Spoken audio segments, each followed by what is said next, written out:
Joining me now, Colonel Doug Mastriano. Colonel, thanks for being with us. Good morning, John. Great to see you, brother. Man, it is cold outside, though, brother. Man, oh, man. I love your backdrop, Doug. Thank you. State Senator, Pennsylvania, the Gettysburg area. Let's get to just some of the issues going on right now. Healthcare, these Obama subsidies are going to expire. It's going to affect your constituents. It's going to affect Pennsylvanians. It's going to affect many Americans when their insurance bill goes up and Republicans haven't done anything and can't figure it out. What are your thoughts, Doug? Well, I'd like to see more action in D.C. on it. Obviously, a lot of this is a federal matter, and the ability of Josh Shapiro to be able to stand in a gap and help our people here is pretty limited, since he's spending extravagantly on everything else that doesn't really matter. And he's boosting education by almost another $1 billion this year. And it's been like almost $1 billion, John, every year for education. And the irony is, we have a declining population of students going into school. So less demand, less need, less consumers, and still we're throwing money at a problem. And we're now ranked 12th. We're the 8th biggest spender in the nation, and we're ranked 32. We're in the bottom tier now, and it's just becoming ridiculous. We need school choice. So the bottom line is, if the state step in and do anything? We don't have that ability. So as you look at affordability in Pennsylvania, what are the things, some of the things, if say you were governor, that you would do in order to bring prices down and kind of ease the burden on Pennsylvanians? Yeah, the first thing would be to unleash our potential energy-wise. Pennsylvania has always been an energy powerhouse. You hear about Texas and Alaska, rightly so, but the secret weapon, the secret arsenal of energy in America has always been Pennsylvania. World War I and World War II, the first oil drill was here in the 1800s. We have some of the highest quality crude oil that comes out of the ground. Really, really good stuff. I actually pumped some of it out in the western part of the state when I was running for governor. We're one of the greatest producers of liquefied natural gas, one of the greatest producers of coal. But the state has strangled our industry. They're closing down power plants, and there's no incentive. And had I been elected for governor, I would have put 2 LNG liquefied natural gas terminals, one in Erie, one in Delaware Bay off of Philadelphia. And we would be selling billions of dollars worth of LNG to our allies over in Europe, rather than letting Norway or Texas, incur that revenue. And that revenue here, there's a fee that comes in off the top, John, that benefits all of Pennsylvania. And we could be having the golden years, but Josh Shapiro is just so consumed with himself. We saw that even Kamala Harris criticized his character, attacked him in her book as just kind of like a glory hunter, an opportunist. Basically, when she met with him, she said, I felt like he was interviewing me for president rather than the other way around. And that basically he was measuring, for the curtains in the House he was going to occupy as vice president. Here's one thing that we're focused on here in the state Senate. So let's talk facts about Josh Shapiro. He spent, John, listen to this, his private residence in Montgomery County outside of Philadelphia. He spent $1.3 million of taxpayer dollars on upgrades to his private house. And we don't know how or what or why. It's under the pretense of security. But for $1.3 million, he could rebuild that house completely from the ground up. They put a bunker on. We have no idea. Is that the governor's mansion?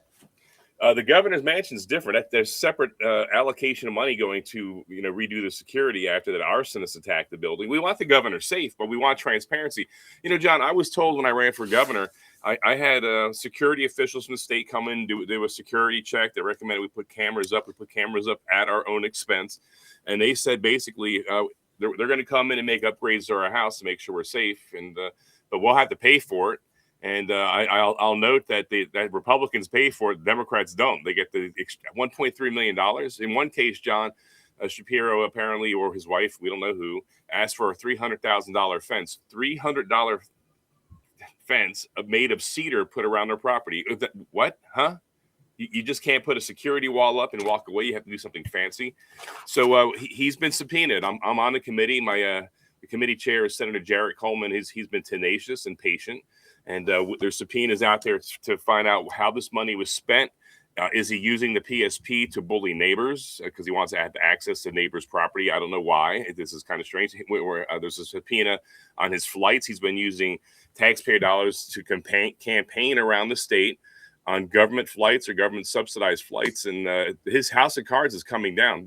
We saw an article in the Atlantic 2 weeks ago. The Atlantic, that left-wing kooky magazine by New York liberals who tried to burn me to the ground. They did hit pieces on me. In this article, John, they're talking about Shapiro. It's funny. He's been in politics for 20 years. We don't know much about him. Look, you clowns, look in the mirror because you covered for him. You protected him. And suddenly, when there's a little bit of a spotlight on him, you have questions. I mean, it's just, you can't make this stuff up. No, you can't. Tell me a little bit more. We're with Senator Doug Mastriano, Gettysburg State Senator, might run for governor again. We'll see. Full transparency. Stacey Garrity, Republican, is already in that race. She's a state treasurer. Doug, tell me a little bit more about the comments that Harris made in her book. I didn't read it, but go into a little more in depth about what she said about Shapiro. Sure. Yeah. Before I answer that, just as a note, Donald Trump was in the state last week, Tuesday, and he did not make an endorsement. Everyone was a bit surprised by that. There's a lot of eyebrows raised. But in the book, Harris painted him as a sly, kind of sinister, weasel-like opportunist. It's interesting. Weasel. She didn't say that, but the description of him is like a slippery kind of person who's self-centered. Focused on himself, doesn't care about anyone else. And here he is, the Democrat nominee invites him in to be on the ticket as VP, and she's repulsed by him. He's coming in slick and talking about the renovations he's gonna do to the vice president's residence down in DC. And so, wow. And it's funny, John, because he hadn't read that apparently when he was going in for his interview with the Atlantic, thinking it was going to be another free pass like he gets on all the other stations, and they treat him like the golden boy that he thinks he is.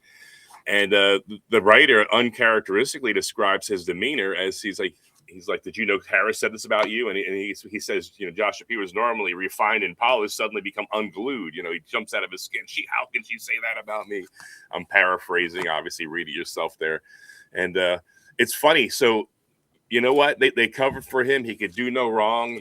Back in 2022, he's the golden boy. He went as the attorney general. He ruled the death of Ellen Greenberg, who was stabbed 22 times, including on her head and her back, ruled that a suicide when he's the attorney general.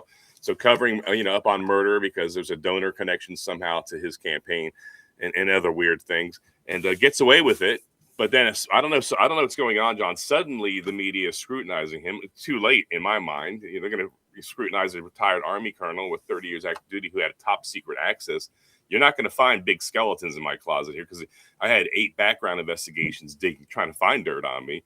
But they just make stuff up, Christian nationalists, a danger to democracy, just general vague BS that they throw out there. I know, and some people believe it. What's funny, John? The abortion issue. Obviously, the Democrats love that one. So on the campaign trail, my position's clear where I am on that. But I hardly talked about life on the campaign trail, and in fact, Rebbe would talk about it. But it was completely ignored, my wife's position on it, and instead focusing on something that I rarely ever talked about on the campaign trail. But if you watch the advertisements, you think that's all I talked about from Shapiro. Well, the fact that she threw him under the bus and said, I haven't read it. So now I'm going to go back today or tomorrow and try to find the excerpt. But the fact she said he was a slick, paraphrase, weasel that was interviewing her. The guy's pretty incredible. I'm happy she called him out. I don't have to read that. All right, phone lines are ringing off the hook. Everybody wants to talk to the Dougster. Let's go to line 2. Ashley in Harrisburg, Pennsylvania, line 2. You're on with John and Doug. Hi, Senator. Thank you so much both for having me on. I'm such a big fan. I wanted to ask, you mentioned Trump didn't make an endorsement when he was in Pennsylvania last week. I'm wondering, I think a lot of people are wondering, do you think he's waiting for you to join the race, or what's your take on that? I can just speculate. I have reached out to him, recently. Hadn't heard back. He's busy, and I'm not going to demand like some others do that he respond to me because he's quite a busy man. I completely get it. I'm not sure he's going to get in the race, unless it's a hot primary. And when the endorsement was given, John and I both agreed that Stacey Garrity, whom we both like, we're not going to criticize her, but I will criticize this. She should have declined the free pass the state party gave her by early. What's that? Definitely. Yeah. So she may have just taken away the opportunity of getting endorsed by Trump. So she's got the endorsement. Right now, there's nobody viable even in the race. We haven't even gotten to petition drive. So I think he's going to sit this out unless it looks like she has a shot at winning the general. I mean, he likes backing winners, and she doesn't need his backing for the primary. So, and it's going to be tough because unless the Democrats start really tearing Shapiro apart, this piece by the Atlantic and Kamala Harris will be a bump in the road unless they change their minds and think that his time is come and gone. Yeah, absolutely. Thank you. Thank you. Thanks, Ashley. Ashley Harrisburg. Harrisburg, let's go line 3 to Nora. Nora, you're live. Hi, thank you for having me, and hello to the senator. I wanted to know if you're going to, good morning, to J.D. Vance's event. I was so excited to see the president here in PA last week, and wanted to know if you were going this week as well. I didn't know he was coming this week. Do you have the date? I think he's coming tomorrow, isn't he, Nora, to Pennsylvania? Yeah, I think he's coming somewhere in the Lehigh Valley, and I think it's tomorrow, yeah. Yeah, Lehigh Valley tomorrow. Is he at Lehigh University or just in the Valley? Oh, that I do not know. I got it over my wire, Doug, over the weekend, and I didn't look at it today. I don't remember, but I know that he is going to Lehigh Valley. It is going to be tomorrow, and Susie Wiles said that President Trump is going to start campaigning for the midterms like he did in 2024. So I think between him and Vance, you're going to see a lot of these. Interesting. They started in Pennsylvania, the swing state they had to win to get elected, and now there's a bunch of seats there that are at risk. One of them in Wilkes-Barre, right? You got one there. Fitzpatrick seats always at risk. That's outside of Philadelphia. They got a couple others. So Democrats are trying to pick 3 or 4 seats up. They're saying Muser seats at risk, maybe. I don't know. Wow. It's not good. That's why they're there. Hey, Nora, thanks for the heads up on that. I'll see if I can pull it off. Thank you, Nora. Anything else, Nora? Thank you. Bye. Thanks, Nora. No, that's it. I thank you. Thank you, you're Nora. welcome, Nora. Have a good day. Thank you for the call. Vic in Florida, line 4. Vic, you're live with John and Doug. Good morning, gentlemen. My wife and I are in the process of driving from Florida all the way to Maine, and we had a chance to spend some time in Pennsylvania. It's an interesting experience. It keeps you sharp, Doug. Just like if you got back in one of those tanks of yours once in a while, it might be good for your Anyway, the other guy, Shapiro, wouldn't look good in a tank. He sort of looked like Michael Dukakis, but we won't go there. A couple of things that I want to reinforce, as you just said. We found the price of gasoline in Pennsylvania to be the highest of any state around there. I couldn't believe it. Now we get into New York State, and the price of gas goes down about 35 cents. That is crazy.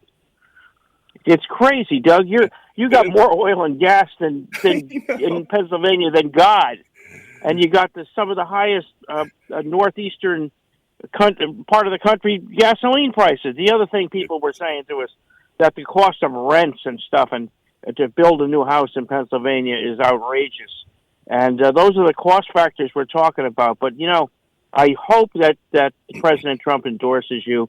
You have the official Vic from Florida, formerly of New York and Connecticut endorsement, a guy who's really been around, and I respect you a great deal. I think you're a good man. And one thing I want to point out, I was a public high school teacher for a long time. I have found, much to my dismay and chagrin, that my union is just, our teachers union, has just gone off a cliff in so many ways, ethically, morally, psychologically, and any other way you can think of. But one of the things I always see that particularly disturbs me, in local elections, whether it's in New England or Florida or Pennsylvania, some of the most powerful groups on the local level are militant teachers, okay? they don't necessarily reflect the views of the teachers at large, but they have a lot of juice in your local elections. And I see Democrats, of course, and a lot of Rhino Republicans bowing down to these people. I can tell you one thing, gentlemen, you put another $1 billion into public education in Pennsylvania, you're not going to get 50 cents worth of improvement. And that might sound like an extreme. It has nothing to do with money and everything to do with management and taking down some of these state departments of education, which are truly evil, and getting some leadership in there, people with some brass who will stand up for the things that most parents and most middle-class Americans believe in. I don't want to get on a soapbox, Doug. Get back in your tank, Doug. We got to take out Shapiro. That little guy, he's a loathsome creature in so many ways. God bless you, Doug. Have a great holiday, sir. Take care. Merry Christmas. Safe travels. So you head in the wrong direction, man. It's cold up here. I saw down in Sarasota today. It's 77 degrees, John. But on education, what's funny in 2022, John, when I was running for governor, the school union was sitting on, I think, $170 million that they could throw around. So this is why people, kind of cower around them. And I had planned that summer to release my plan on education, my education plan. Obviously, a lot of school choice was going to be in there. Weeks before I released it, I think it was a month before I released my plan, the school union came out and said, Mastriano's plan preemptively, Mastriano's plan is going to destroy education in our state. And I'm like, dude, nobody knows my plan yet. I'm sitting on it here, refining it. And so what a bunch of hacks. And so we had the leader of the school union. He's the director of a band in one of the public schools in the state. He came and he testified, and he's asking for more money, incentives to keep good teachers on. That sounds great. And I said, hey, are you willing to use some of the money you have sitting in your coffers that you're throwing around giving to Josh Shapiro, who he gives it back to you? It's kind of like a Ponzi scheme, a pyramid scheme or something. And he was like, oh, no, we want more public money. I'm like, are you kidding me? You're not even helping your own teachers. You got the money to do it. And so it's become too politicized. They're in the pocket of the Democrats. Shapiro is well funded. For anyone running for governor, like last time, it's going to be hard to beat him because he's going to have a lot of money. He's going to have probably excess of $100 million. And we're talking about the previous record before Shapiro is $40 million, Tom Wolf. I mean, so this is a massive jump in spending. I do believe that Pennsylvania is the Keystone State. That's our nickname. And this is where our country was born. And I think the Democrats pour so much resources in the state because as Pennsylvania goes, I believe, based off of our history, the nation goes, not California, but Pennsylvania could. And so they keep Democrats or weak Republicans in power, and the nation is going to be, constantly wandering in the wilderness, I feel like here. And so my heart is really broken because I don't know, how do you beat such a candidate so well funded? I know we have vignettes of how I've been outspent, Garrity's been outspent, and you still pull it off, but this is different because the forces of the media come in against you like you've never seen before. They make stuff up. And, for instance, John, New York Times, I think, was doing opposition research for the Democrat Party against me. And they were calling people from my high school 40 years ago. They got a hold of one of the leaders of the student council and talked to her. And hey, tell us about Doug Mastriano. And all she said was nice things. I love Doug. He was so nice, And she called me afterwards to brief me. And I said, well, so what did reporters say? I'm like, and thank you, by the way, for being honest with her. And the reporter, she goes, a reporter got clammed up and then said curtly, here's my number. If you think of anything bad about him, call me back. There was no article like, hey, we researched him, and hey, generally he was a good kid or liked or respected. Nope, nothing. Unless it's dirt, nothing. And so we're going to face that here next year. So the Republican Party has a problem.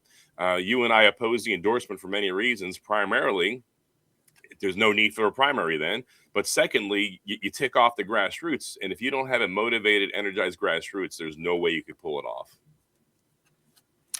Got to get the grassroots. And right now, Doug, yep, they're staying home. Yeah, they are. So it was my message earlier today. We got a clarion call from a guy from Missouri, the Show Me State, Terry, that said, how are we manifesting the frustration? And I said, we're not showing up. The base has abandoned voting. And we've lost race after race after race.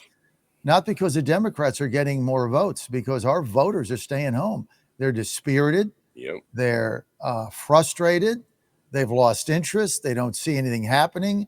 Healthcare is a catastrophe. Republicans have done nothing. We got Obamacare subsidies expiring, fighting about that. Can't win Indiana. Can't get 2 seats there. Nobody indicted. Nobody in handcuffs. No accountability. Nothing. We got, James Comer going on Fox News with Jim Jordan every 30 minutes. It's about the extent of it. Yeah. Conservative Inc. And so, our base is showing their frustration and displeasure by doing one simple thing, Doug. In these special elections, they're staying home. They didn't show up in Georgia. They didn't show up in Miami. They didn't show up in Georgia for the PSC. They're not showing up anywhere. They're just staying home. Yep. And so that's a problem. And, the excuses of special elections or people don't show up. I had Casey Crosby on, who was the co-chair of the RNC. And here's what I think: there was a lot of things that floored me last week. I was in Indiana for 2 weeks. That debacle, the Miami race, we had no message. Nobody could tell me what the Miami mayor candidate stood for, what he was. No one knew, nothing. But here's the thing that got me. Okay. The race we won in Tennessee 7. So I asked Casey Crosby, I'm like, here's what kept me up at night. The crackpot communist, whatever her name was, Ben or something, lost by 10. Fine. We won that by 22, but 10 is fine. I get it. But in Nashville, early voting, she won early voting in Nashville, 18,000 to 3,000. Wow. Doug, that's 85-15. Okay. Early voting in Nashville. Now, here's what it says to me. They have an urban early voting machine in a race they couldn't win. They really couldn't win that race, but they have a machine on early voting in urban areas. And we have no answer. We have no response. We have nothing. And I asked her, I said, what's RNC doing about this? She goes on to say, well, it was a special election. What the hell does that mean? I mean, you get beat 18,000 to 3,000 on early voting in Nashville. Doug, is that not a wake-up call? I mean, is that not like, that's the only number that concerned, not the fact that we won by 10 because we got our game day voters out around the area, but we lost Nashville early voting 85-15. And they got a huge number out, which actually put her in play. What is our antidote for this stuff? Yeah, that is scary. And the outcome in 2020 was because we didn't wake up on early voting. Thank the you. reality, 2022, my election, same day in-person voting, I won by 70,000. So it didn't matter because early voting blew that all away. And we won in 2024 because we got the 30-some% to come out and vote. And still, that's John, 35%. That's a fraction of what the Democrats get out. Are you kidding me? We just really need to wake up and admit to the fact that if there's early voting in your state, you have to embrace it. And and by the way, any excuse you have, well, I'm busy, I'm working, that excuse is out the window. And I know you've been good at this here. We call it banking your vote. Go ahead and do it early, and so that the party apparatus can focus on those that haven't voted yet, because there are records of who voted and who didn't. But we have to wake up. State Senate, Lancaster County, one of the senators, Ryan Allman, stepped aside to work for Dave McCormick, good guy, and easy Republican. Trump won it by, I think, plus 16. He won it by. We lost that to a Democrat because of early voting, early balloting. Because we didn't do crap. No, we didn't. Because we didn't do anything. Because we have no plan. And you know what? And look, I'm not going to bang on Rothman, okay? Or what's his name? Greg Rothman, your senator, the chair of the party. I mean, senators shouldn't be chairs of party, okay? Like Greg, stop, okay? You got a livelihood, you got a job, you got state senate, now you're trying to run the party. I mean, come on, man. Get somebody in there. They had no plan. They had nothing, and we got beaten that seat. Don't be telling me, oh, we'll win it back the next time. I mean, there might be I don't buy that, Doug. I mean, we're not doing anything on a state party. They got plenty of time to run around endorsing Stacey Garrity, right? Yeah. But they didn't have any time to figure that state Senate race out. They had no time for that, but they can go around getting early endorsements for Stacey. And look, this isn't about Stacey. We both love Stacey. She's great. Not about her. It's about what the hell are we doing? I mean, am I the only person on the air that keeps raising this specter? Like, we didn't do anything. We got beat.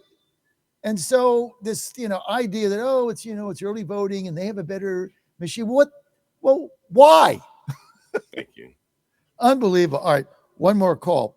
Linda, Texas, John and Doug, go. Hi, I really appreciate what both you do, but my recommendation for the Republicans is just basic teach American 4-year-olds reading, writing, and arithmetic. Everything else is out the door. Everything. Yep. If our children don't know how to read, write, and arithmetic, they're never going to be able to get any jobs, ever. Doug? I agree. Back to basics. We throw all these unfunded mandates on teachers. And, I agree with Vic. The teachers aren't the villains in the story here. It's the bureaucracy and the government structure and the union that pulls them in the wrong direction.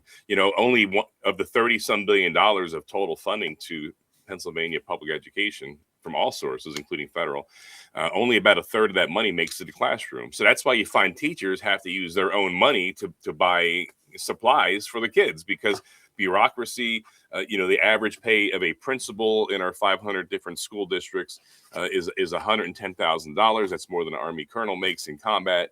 And so the first $600 million off the top goes to them. And then another 600 to $1 billion goes to superintendents off the top.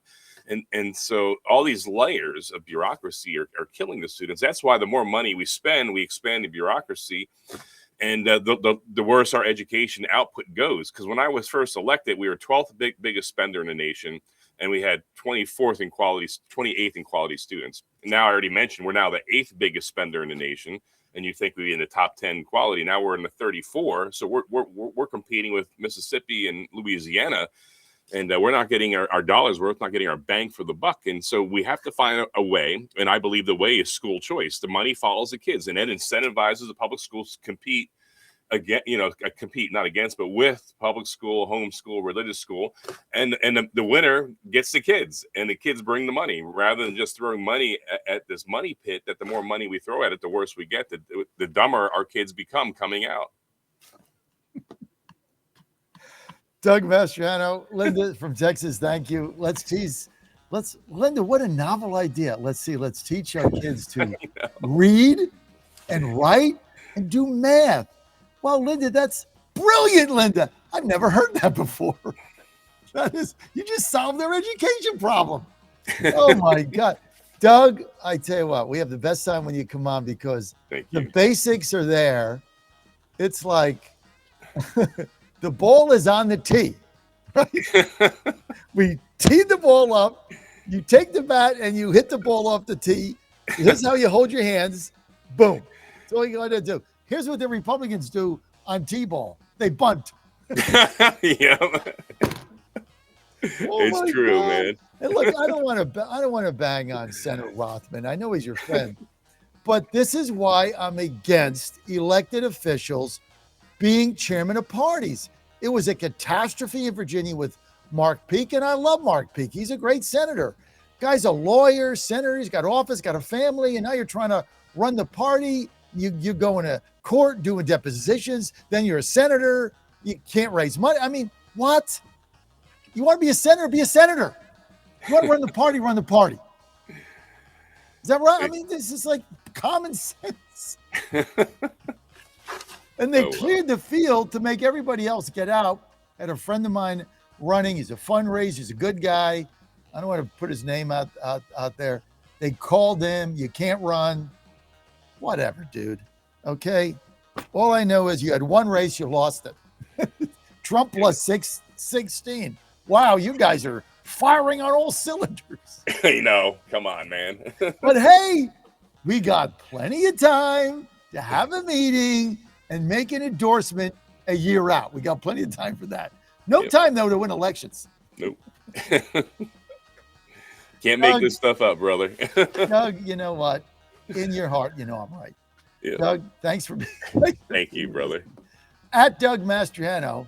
See, I love people whose names are like just Twitter has his name, like at Doug Mastriano. I guess I can figure that one out. At Doug Mastriano, you can follow him there, and we'll be right. Who's up? Who we got up? Rabbi Mencken we got coming up. Plus your calls 888-480-JOHN. We'll be right back.